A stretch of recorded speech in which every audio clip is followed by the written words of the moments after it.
we really get into your television work, when did you start using the name Gavin MacLeod? Oh, okay. I was in New York. It was in the 50s. I started to use that name in 19, well, I bought it. I changed my name legally. 1950, I think it was 54. Uh, you want to know how I got it? Okay. Uh, I had a teacher in college from Yale University. His name was Beatrice MacLeod. And she was the second in command in the drama department at Ithaca. And she was the most wonderful woman.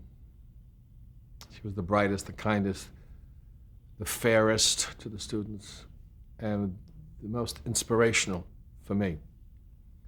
Her husband was the head of the psychology department at Cornell. And because I was on a scholarship, she sort of took me under her wing. But as she said, subsequently, she said, I never did anything for you I didn't do for anybody else. I said, but for me, it was very special.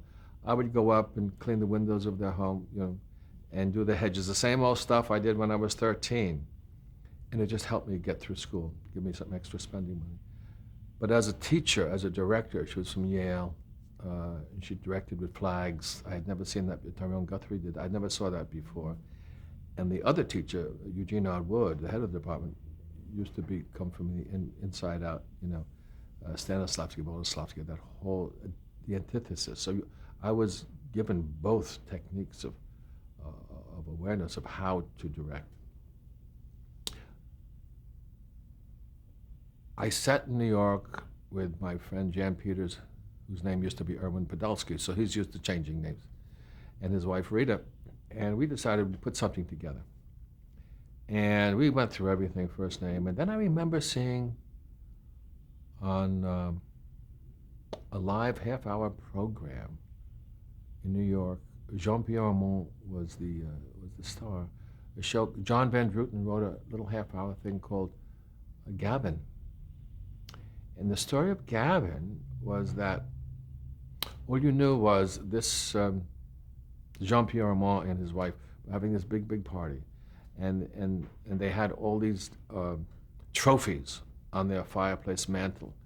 And they were telling people, well, Gavin won this because he was the most, not scholastically, but through running and jumping and all these kinds of sport things, he got all these awards. And they had an image of this guy, this kid.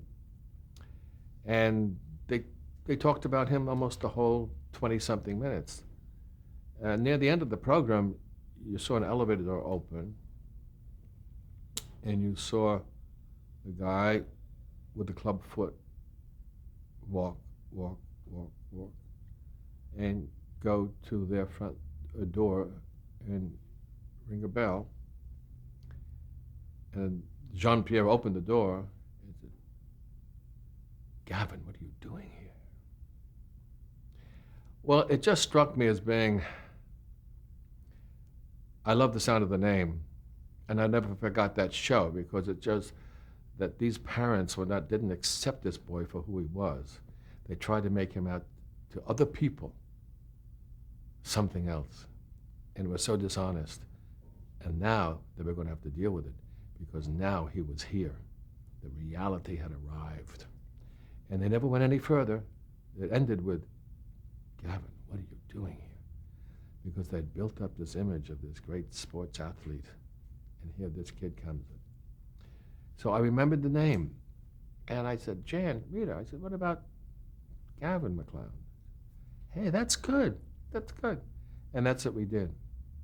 The C name, I would show up in certain people's places, and they'd say, well, we thought you were Japanese, we thought you were Chinese with that name. I said, no, just American Indian, And then I got to college, and they said, hey, see what? It made me very defensive. There was a magazine at that time called C Magazine.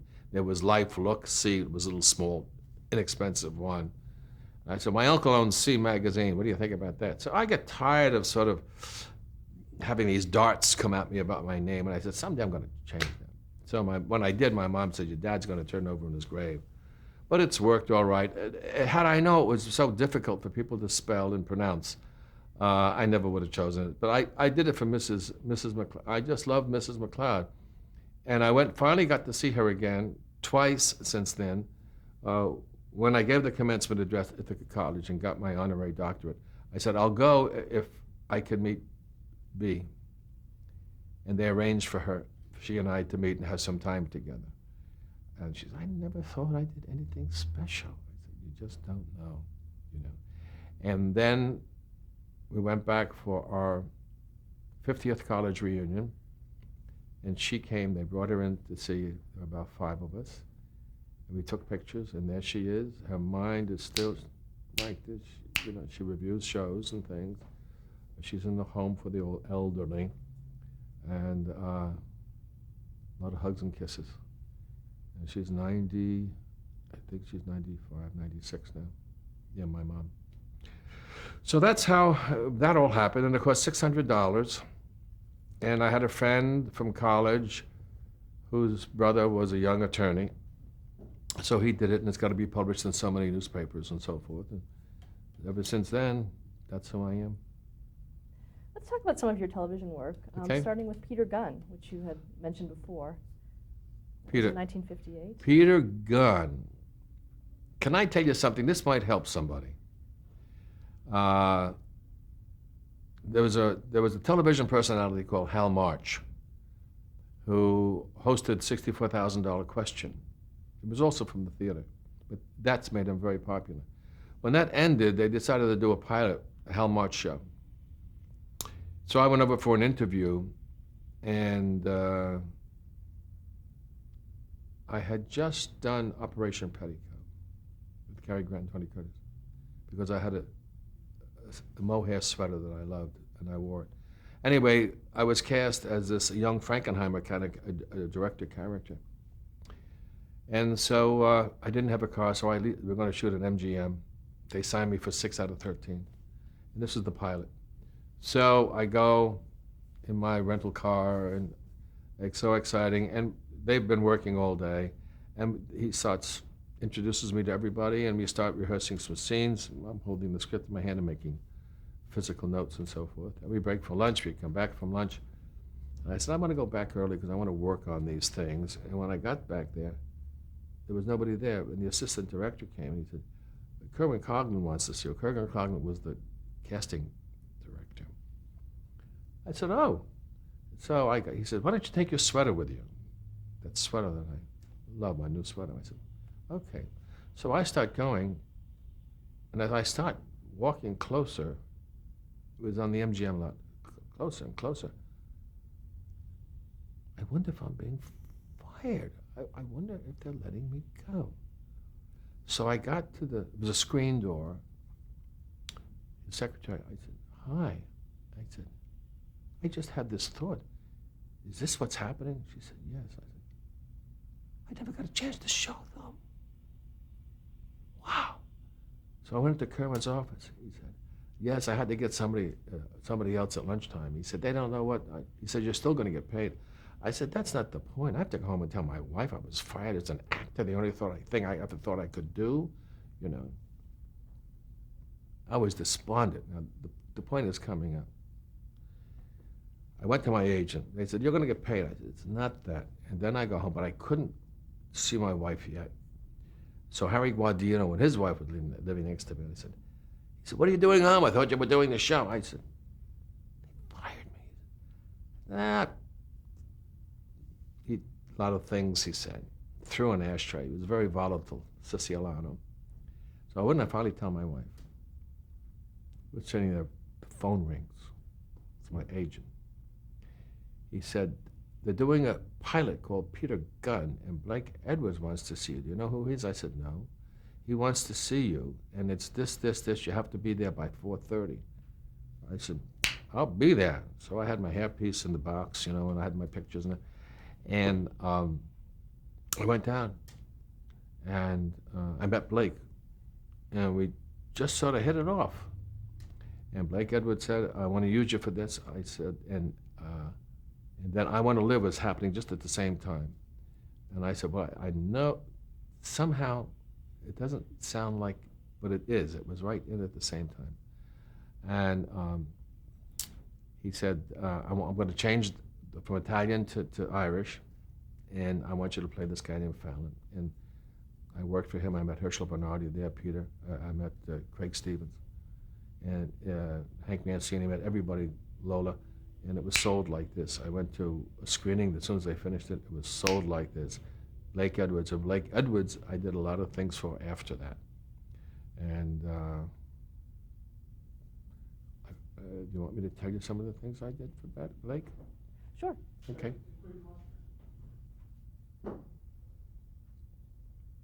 So I'll pick it up? Okay. I think I should correct something with my mind here. The sweater that was so important to me, and I can still see it in my mind's eye, I think I bought that after I Want to Live. And I Want to Live was before I did the Hell March, almost did the Hell March thing. And the only reason I mention that project, which incidentally never saw the light of day, nobody ever bought it, is that when you think as an actor that it's all over, or when the door has been slammed in your face, or if they say you're too young, you're too old, and you're too heavy, and your hair is the wrong color, you don't have any hair, that is not necessarily what you should go by. Go by your desire to do what you want to do, because when a door closes, another one opens. And for me in my life, somebody said, you're blessed. He said, every time a door closes, 4 more open. So I have been very, very fortunate. But I would just like to hear, if anybody hears anything about that long-winded story about a show that never got on, is that when you think it's over, it's not. A new beginning is about to happen. Did it take you a long time to realize that? Oh, that afternoon. As soon as Blake Edwards says, I want you for this pilot, I'm rewriting this character. I was the first Ivy League heavy. I played squash. He was very bright, very intelligent. Wasn't a D. Mendoza guy. He was a very interesting character. And as a result, I did a lot of more projects for Blake. And so that's that one. So we're talking about 1959. 1958, 59. Operation Petticoat. Operation Petticoat, Blake Edwards. Okay, this is what I was over at Universal picking up a script for a series called Steve Canyon. And a car went and just stopped in front of me. It was Blake Edwards. I said, hey. He said, I was just talking about you. I said, what's up? He said, what are you doing? I said, well, I'm picking up a script. I'm going to do a Steve Canyon television. He said, I want you to come to Robert Arthur's office. It's da-da-da-da-da. I'm doing a picture with Cary Grant, and I want you to be in it. And he said, come on over there after. I said, okay. I pick up my script, and I go where he told me to go, and I'm sitting in the office, and they call me in, and I meet Robert Arthur, this producer at Universal, and Blake. And Blake says, I want him to play this guy named Hunkle, and da-da-da-da-da-da-da, the yeoman, and so forth. Cary Grant, Tony Curtis. I said, great. Fred, I'll finish this up. And when do you start? Great. And so we did that. We did Operation Petticoat. Blake and I did that one at that particular time. You want to hear a Cary Grant story? Okay.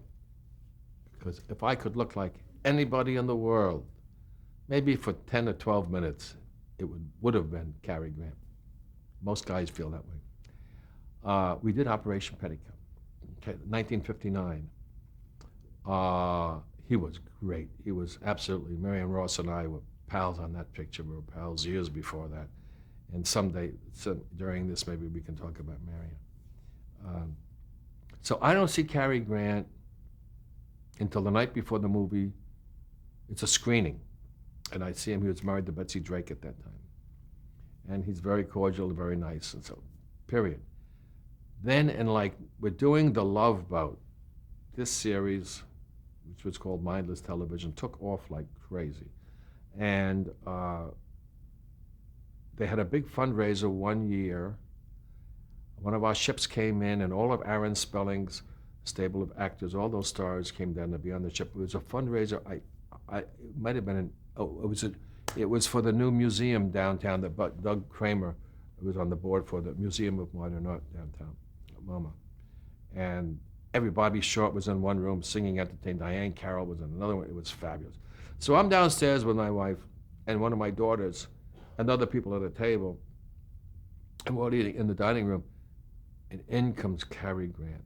His hair was gray then. I think he was 82 or something. The big one-room glasses and his young wife, and everybody stops, and they watched him come in. And he goes, and my wife said, "That's Cary Grant." I said, "Well, we all know that." And we watched where he was sitting. She said, "I want you to introduce me to him." I said, "How can I introduce you to him?" She said, "Well, you worked with him." I said, "That was 1959. This is in the late 70s. This is maybe 80. We're talking about 84. Maybe this incident happened." And she said, "If you introduce him, I will never ask you for another thing as long as that." She says, "Come on, Pop, come on." I said, "Patty, this could be so embarrassing. That was years ago." I said, "Come on." So the three of us went over to his table. He was sitting like this talking to his wife. I was petrified. It could be so embarrassing. I said, "Excuse me, Mr. Grant." And he looked up and he said, Gavin, I'm so proud of you." I almost fell down. I said, "You watch television?" "Yes, I watch television." And we started this whole thing. I introduced him to my wife, introduced him to my daughter, met his wife, and he was the charming man that he always was. And that was that. We go back and everybody, all at Twitter, About 3 weeks later, he died in Davenport, Iowa. He used to go out, show his movies, and talk to people in Davenport, Iowa. Small theater. And I've often thought what I did for my wife and daughter enhanced my life. It gave me a final moment with him before he went on, And that was Cary Grant. He was great to work with in that movie. Most of my scenes were with Tony Curtis, a few with Cary Grant. I was pinching myself all the time. I just couldn't believe it, And that picture, that was Blake's picture. And should I think of some other ones I did with Blake? And you want to talk about any ones in the years in which they... Actually, I'd like to talk a little bit about your television work. Oh, okay. And going back to 1959, you did 2 episodes of The Untouchables. Oh, yes. I think one was all about Al Capone. Well, I think it was called The Big Train or something. I'll tell you one wonderful thing. When I was doing one of those episodes, I was also doing a play for John Houseman at UCLA. And what happened was Robert, who played Elliot Ness? Robert Stack. Thank you. I know him so well. Robert Stack came down with the German measles. So they had to carry us like 6 or 7 or 8 days. We couldn't work. We did all of our scenes, and we were getting paid for that. And so John McIver, this fabulous character man from Catholic U, and he had like 9 kids living upstate New York, he was in the play. So John said, "Gavin," he said, "we don't have to work." He said, "Let's go look for homes." So he and I went looking around at houses and houses and houses. He lived upstate New York in the church. There was so many kids, and they redid the church. And I found a house in Granada Hills. And I've told Bob Stack, I've always said, "You allowed me to get my first house because of the German measles." And that's the first house I ever bought was in Granada Hills, right near where Ted Knight just bought his first house in Woodland Hills. And that was another story. The thing I liked about The Untouched, Johnny Pizer directed a lot of those, and I remember Louis Charles and I were beating someone up, but we were beating him, he was on the ground, and it was it was very violent because you never saw him. You just saw our faces and our bodies, and you never saw what was happening to the person. To me, that's far more violent than what some of the things you're seeing today, which are so graphic, it repulses you, a little too real for me. The other one I was with Jack Klugman, Marty Landau, Martin Balsam. Marty Landau, I worked with just before, he was just going over to do Cleopatra, with Elizabeth Taylor in Italy. And this was the last thing. I just saw him about maybe 6 months ago. We rapped about this, that he left and went over there and went on to big things. Yeah, I had a scene with Martin Balsam there. And we didn't know how to play the scene, so it was a big moving thing with the camera covering us. And I said, well, what we could do to keep it alive is we could see who can touch each other the most in the scene. Something to think about. It had nothing to do with the scene. Two guys looking a place over. Hey, what do you think about that? I don't know. What do you think about it? Yeah, but subtle, you know. Gave another little dimension to the scene. But those Untouchables were wonderful for character men. I went from co-star to guest star on that series. It feels like I did more than two, maybe because that one was so long. Actually, you did 3. Oh, I did 3. You also did 3 episodes of Perry Mason. Yes, that was great. That was the hottest thing around, and I just loved doing that program because Bill Tallman was alive then, and I saw Bill Tallman in the play on Broadway years and years and years ago when I was a young kid, and it was a thrill to work with him, and Raymond Burr at that time, you know, and Barbara Hale, all of them. I was just so wonderful, and it was a thrill when Raymond Burr came on the Love Boat. That was really a thrill for me, because I did Ironsides with him also some years later. And he was always one of my favorite guys. And I said, how can you do this week after week, memorizing all the summations and things. And eventually they got that teleprompter there, you know. I mean, it humanly impossible after so many years to continue on with that. And Ironside, he had his cards and stuff there. He was wonderful. I can't believe he's not here either. Now, you were doing all of these character parts for the same series. How did you, and they weren't the same part. No, they were different people. Do that? That's what I loved. I loved doing all that. Well, I'd have a mustache, I'd have glasses, I've had accents, I've had hair pieces, all different kinds of hair pieces. And my Peter Guns, for instance, I remember I went to do another Peter Gunn, and I played a guy who managed this rock star, if I remember, but he would go and kill.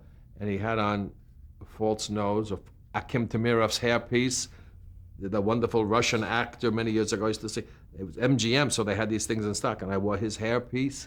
I wore Clark Gable's trench coat once. These great things.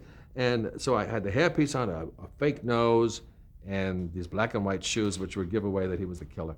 But someone beat me up, and the nose was hanging like this at the end. And things. So I played kind of a country kind of guy that was running this kid's career. The kid didn't want me anymore, and I was going to get back to him.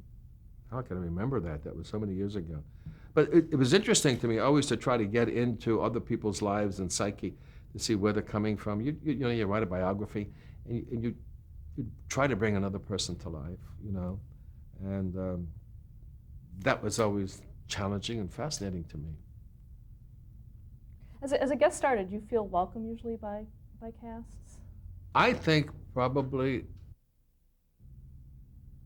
Okay, we're back. I should repeat that question. Was I always I was always welcomed when I was doing a guest shot for almost every show. I don't think I have a threatening personality. I don't care about being the number one guy. I just want to do this character. I want to be as complete as I can in this character I'm playing. And I think many of the shows I did, the people knew me from the theater, because I was always being out there. Like in 1960, we did The Connection, Robert Blake and I. That just went through the roof. It played forever. We can get into that later too if you want. But I can't remember, the truth, I can't remember not being. I just did a JAG last week. I couldn't have been more welcome than, I guess, I don't know if we're going to talk about the more recent things, but I've never felt any animosity from any actor towards me, and whenever I went to guest on any show. No, just, I'm glad you're here, you know. You just do your job. In 1961, you appeared on Dr. Kildare. Yeah, my first son had been born. Lamont Johnson directed that, and I had a chance. I hadn't seen Monty since for some years. He directed some of the plays for John Houseman over there, and I forget what I played, um, but I remember Richard Chamberlain had the bluest eyes I ever saw in my life, and Charles Bickford was sensational, and and I remember the one that we talked about our children. You know, that's what the director and I talked about more and more because we were pregnant again at that time, and I can't remember the character. Lorenzo Lawson? Was that the name of the character? Yes, and the episode was called Winter Harvest. Mm-hmm. I can't remember him. Sorry, I can't remember him. And then 1961, you appeared on the Dick Van Dyke Show. Yeah, that was a thrill. The Dick Van Dyke Show, I think it was their third or fourth. It was way out early in the game. And Richard Deacon, who ran, I guess, their office, was the assistant to Alan, who ran where Dick and Rosemary and Maury worked, and had a bald head. I think that's how I got it. And his cousin was showing up. It was called Empress Carlotta's Necklace. His cousin was showing up. It was one of these jewelry salesmen that hang around, comes to the studio and wherever, and he wheels the thing in, and he cons Dick into buying Empress Carlotta's necklace because he's having an anniversary with he and Laura Petrie, Mary.